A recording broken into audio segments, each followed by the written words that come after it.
Richard Gomez of the 4th District of Leyte for his interpellation. The Honorable Richard Gomez is recognized. Thank you, Mr. Speaker. Magandang hapon po sa inyo lahat. I'd like to find out if the good congressman from ACT Party List would like to answer some of my questions regarding his privileged speech. I would like to find out from the good congressman if you are a member of the Anti-Drugs Committee. No, I am not, my distinguished colleague. I am not a member of any committee right now, since I am part of the deputy majority group, Mr. Speaker. And if you are a what were you again, Mr. Speaker? Deputy Majority Floor Leader, Mr. Speaker. Deputy Majority Floor Leader.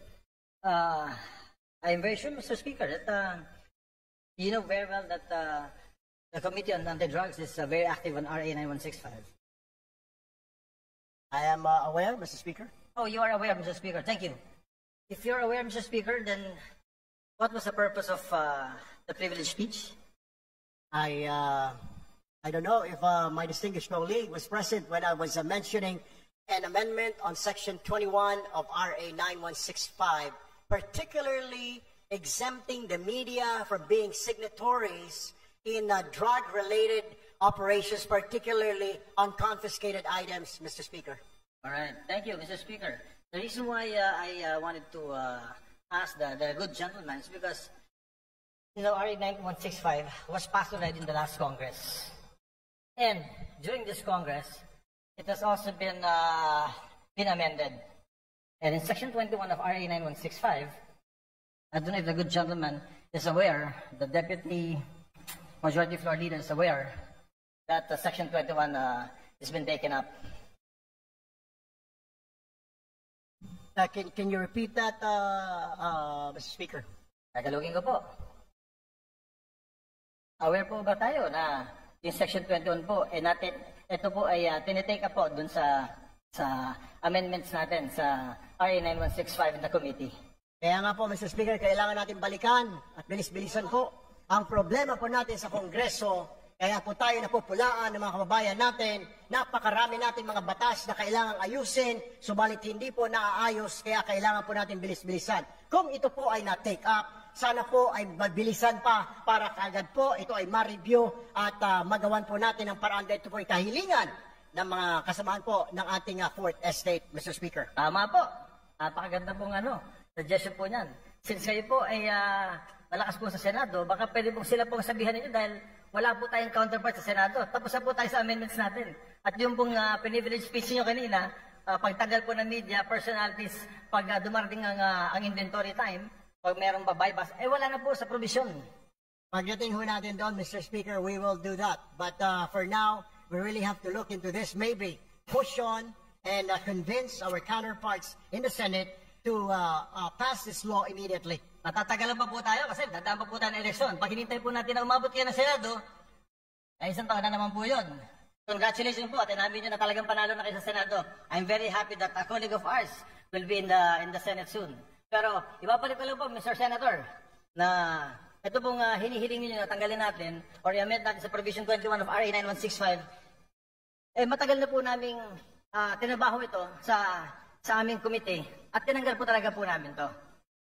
Ang tanging hiling namin, katulad din ng hinihiling ninyo, sana nga po mapabilis natin ito sa Senado dahil sa Senado po, hindi ko alam, pero baka pwedeng kayo na po magsalita, baka pwedeng kayo na mag-privilege speech, pakisabi na bilis-bilisan po para itong hinihiling natin na ma-amend itong Section 21 ay matapos na. Alam niyo ho, I will just have to correct my colleague. Hindi pa po ako senador, Your Honor. Ako po ay isang mambabatas, ako po ay isang representative, hindi pa po ako senador. Do, tumatakbo po ako senador, nais ko lamang po linawin na ako po ay isang congressman. Correct. Ako po ay member ng ACT-CIS Party List at hindi po ako senador.